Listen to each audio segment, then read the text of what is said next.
Bonjour à tous, alors je vous propose ici, vous allez me dire encore un exercice sur les ensembles, c'est vraiment pour s'entraîner. Alors ça intéressera évidemment ceux qui font ce chapitre avec leurs enseignants, avec leurs profs.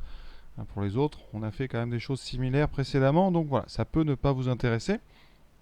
On va détailler évidemment chacune des cases. Il faut remplir en indiquant si le nombre qui est en haut appartient ou pas aux ensembles considérés. Le grand principe, c'est encore une fois d'explorer et de réexpliquer les différents ensembles qui interviennent dans les maths, donc les entiers naturels, qui sont eux-mêmes inclus dans les entiers relatifs, eux-mêmes qui sont tous des décimaux, qui sont tous eux des rationnels, qui sont des nombres réels. Donc tout ça, ça appartient à l'ensemble des nombres réels. Cette chaîne-là qui grossit progressivement s'appelle la chaîne d'inclusion. Et donc, on va voir avec le premier, 35 septièmes. J'ai pris exprès un nombre facile au début. Donc 35 sur 7. Vous savez que 35, c'est 5 fois 7. Donc si on simplifie, ça donne 5. 35 divisé par 7, ça fait 5. 5 est donc un nombre entier naturel, ça vous le savez, d'accord. Donc ici, on va mettre, alors on va respecter la consigne, on met le symbole appartient. Donc on a dit, comme il est dans les n, il est donc un entier relatif, lui aussi, il est donc décimal, rationnel et réel. D'accord. Donc il est, bon, évidemment, par exemple, Q, c'est un rationnel. Parce que les rationnels, une définition, c'est de dire que ce sont des nombres qui s'écrivent comme un quotient de deux entiers relatifs, avec un non nul en bas. Donc là, on a bien deux entiers relatifs, donc c'est un rationnel. Alors décimal, mais il suffit de voir que c'est un entier. 5 s'écrit 5,0 si vous voulez, donc c'est un nombre décimal. Ensuite, on va pas trop traîner, on va prendre 27 centièmes. Alors 27 centièmes, déjà, tout le monde a compris, c'est un réel de toute façon. Tous les nombres de la liste sont des réels. Donc ici, ils existent tous, il n'y a pas de problème. Vous les trouverez, vous arriverez à les placer approximativement sur la droite des réels. Donc, on va mettre des appartiens partout en bas. On est obligé d'avoir des appartiens en bas. Alors, il existe des nombres qui ne sont pas réels, mais ça, on voit ça vraiment en terminale, très tardivement dans la scolarité. Donc, on va nous rester sur les nombres que vous trouvez sur la droite des réels. Les nombres qui existent. Alors, on est sur 27 sur 100. C'est la division de 27 par 100, donc c'est un rationnel. Par contre, 27, ça s'écrit 0,27. Et 0,27, eh bien, c'est une écriture décimale. L'écriture décimale, c'est une écriture avec ici, après la virgule, quelque chose qui peut être fini. Donc ici, on a 0,27. Alors, on dit qu'il peut être fini parce que 0,27, on peut très bien l'écrire avec une infinité de 0. Ça reviendra au même, ça fera toujours 0,27. Donc, on ne s'embête pas à faire ça. On n'est pas là pour piéger. Mais donc, on a bien ici un nombre décimal. On peut aussi le caractériser en disant que c'est 27 fois 10 puissance moins 2. Ça, ce n'est pas une écriture scientifique, ça ressemble à l'écriture scientifique, ça serait il faut un nombre ici entre 1 et 9,999, etc. Donc entre 1 et 10 non égal à 10. Donc 1, 2,7 fois 10 puissance, alors ici vous décalez que d'un, donc c'est fois 10 puissance moins 1. Donc c'est ça qu'on appelle l'écriture scientifique. Vous voyez, 10 moins 1, ça veut dire qu'on est dans la catégorie des dixièmes. Rien qu'en le regardant, donc on a 2,7 dixièmes. On va donc, dans notre tableau, indiquer que c'est un décimal. Par contre, évidemment, vous voyez, ce n'est pas un nombre entier. Alors après, il y a quelques subtilités. Ici, un quotient avec racine de 5, donc ça paraît difficile. On peut se dire que c'est un nombre très compliqué, mais attention, parfois les apparences sont trompeuses. On va regarder en détail. Racine de 5, plus 3 racines de 5 sur 5. On a envie de simplifier. Alors, comment on va faire ça bien? En factorisant par racine de 5, et on obtient quoi? Alors, racine de 5 ici, c'est un 1. Donc, racine de 5 ici, je le mets à gauche, c'est 1 plus 3, si vous factorisez. Et en bas, c'est racine de 5, il n'y en a qu'une. Donc c'est racine de 5 fois 1. Donc si je simplifie, en haut il me reste 4, 3 plus 1, divisé par 1. Il me reste 4. Et vous voyez, c'est tout simple, c'est un entier naturel. Donc on va mettre un appartient ici et les autres vont découler naturellement. Voilà.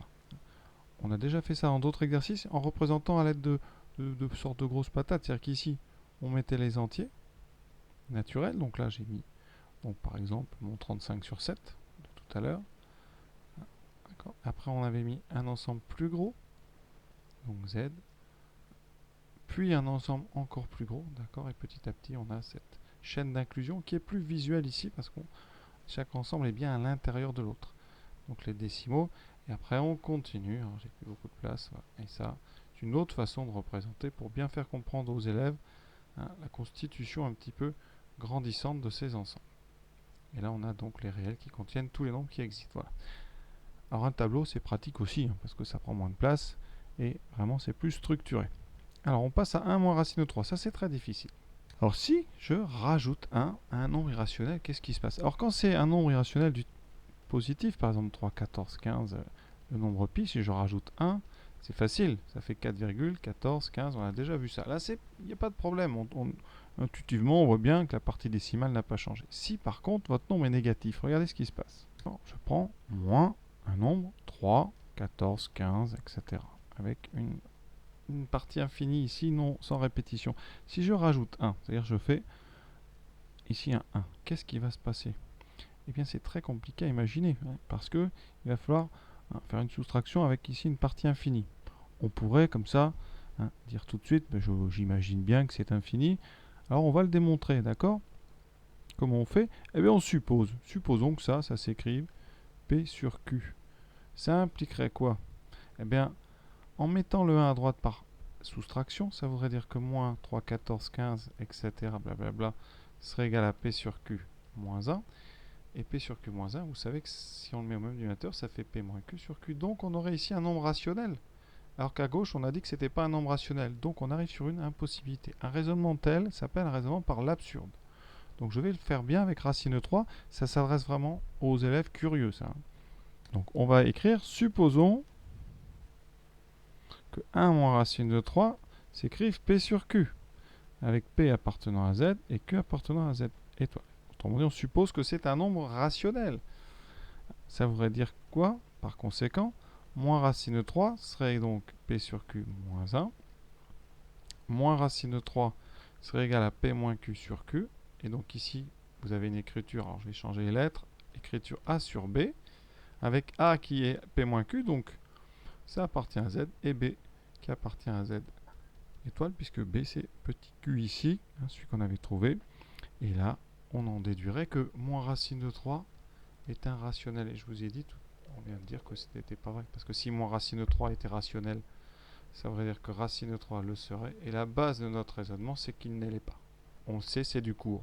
Donc, notre supposition est fausse. On vient de faire un raisonnement par absurde. Ça veut dire que 1 moins racine de 3 n'est pas. On ne peut pas le mettre sous la forme d'un quotient de 2 antinaturels. Ça veut dire ici eh bien, que ce nombre n'appartient pas à l'ensemble des rationnels. Et donc, il n'est pas décimal, il n'est pas entier, et il n'est pas entier naturel. Et ici, j'avais oublié les 2 symboles. Ça, c'est vraiment un raisonnement joli. C'est difficile. Voilà, ça c'est pour ceux qui veulent un petit peu plus. La suite. Avec 2pi, c'est exactement le même travail qu'on va faire. C'est vraiment réservé aux curieux, ça. Alors, le point de départ ici, c'est que pi est irrationnel. C'est-à-dire, ça c'est du cours, c'est un nombre qui a une écriture décimale infinie sans aucune répétition. Est-ce que 2 fois pi l'est aussi?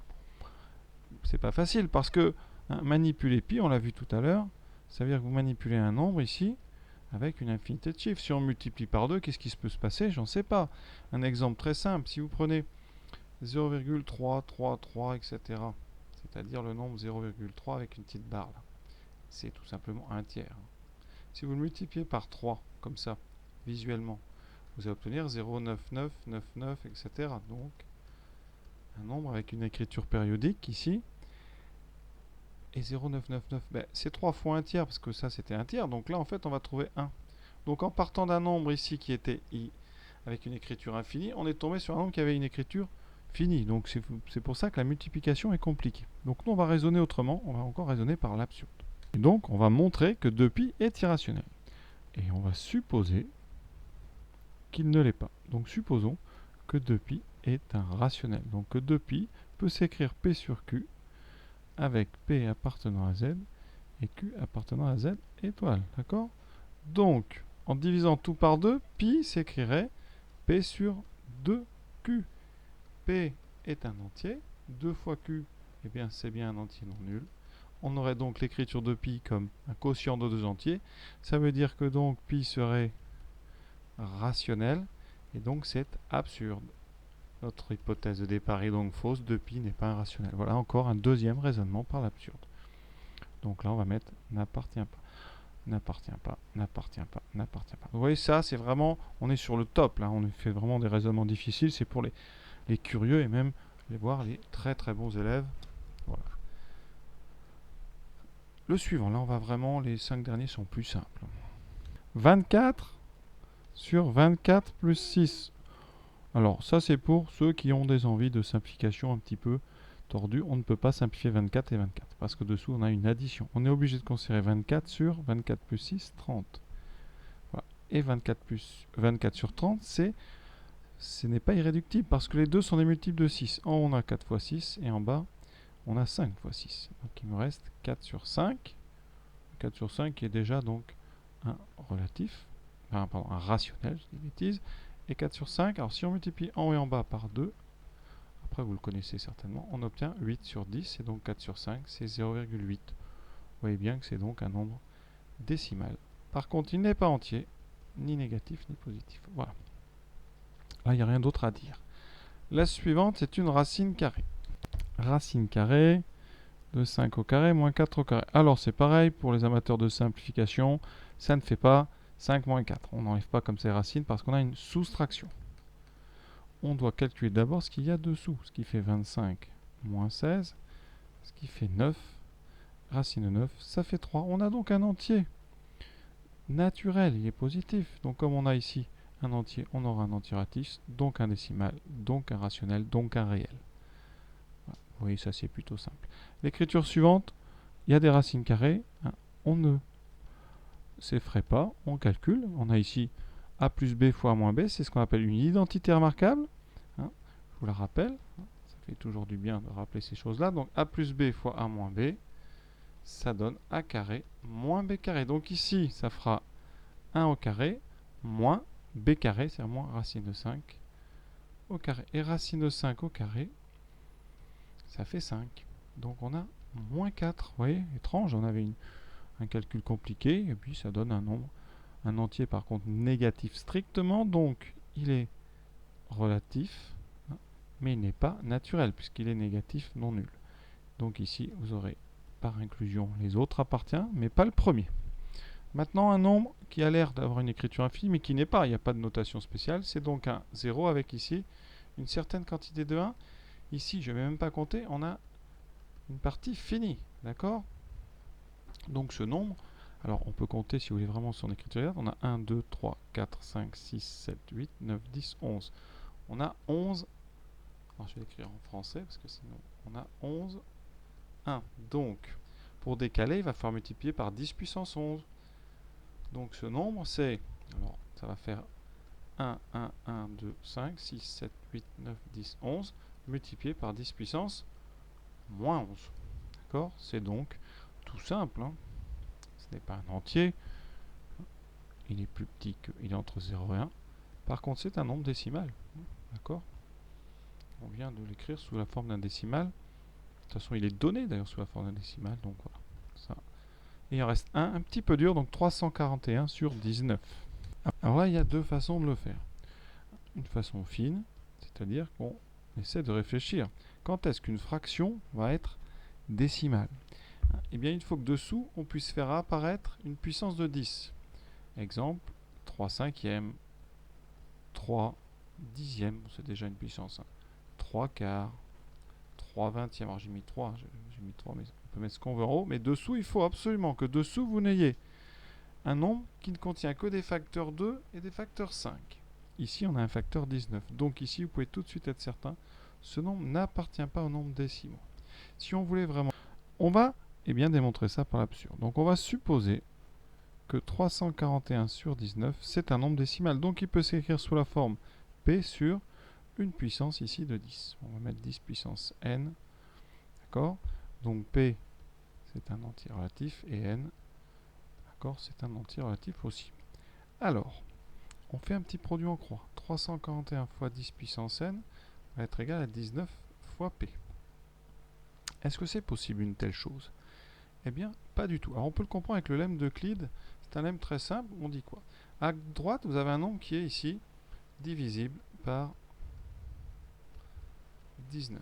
Est-ce qu'on a à gauche un nombre divisible par 19? Eh bien, on a un produit. 19 est un nombre premier. On ne peut pas le décomposer en un produit de deux nombres entiers. Et donc, si ce nombre à gauche est divisible par 19, eh bien, on a donc un petit lemme qui nous dit que forcément, eh bien, 10 puissance n serait divisible par 19. Or, on sait très bien qu'une puissance de 10 n'est pas divisible par 19, donc on est dans l'absurde ici. Notre hypothèse était fausse, donc on a ici un nombre qui n'est pas décimal. D'accord? Donc, ce que vous pouvez retenir comme ça rapidement, hein, c'est que une fraction P sur Q, eh bien, si Q possède un diviseur différent de 2, d'une puissance de 2 ou d'une puissance de 5, ou d'un produit de 2 et de 5, c'est-à-dire un diviseur qui est premier avec 2 et 5, eh bien, si ce nombre Q ici, par exemple, est divisible par 3, eh bien, il sera non décimal. Si vous avez un divisible par 7, par un nombre premier autre que 2 et 5, eh bien, donc la règle c'est ça. Si Q est divisible par un nombre premier autre que 2 et 5, alors P sur Q n'appartient pas au nombre décimal. Alors la seule condition, c'est que la fraction au départ soit irréductible, d'accord? Sinon vous pouvez tricher un petit peu, vous pouvez mettre ici 2 fois 7, c'est-à-dire que c'est divisible par 7, et en haut si vous mettez un 7, ça va se simplifier, d'accord? Donc on doit se mettre dans le cas d'une fraction irréductible.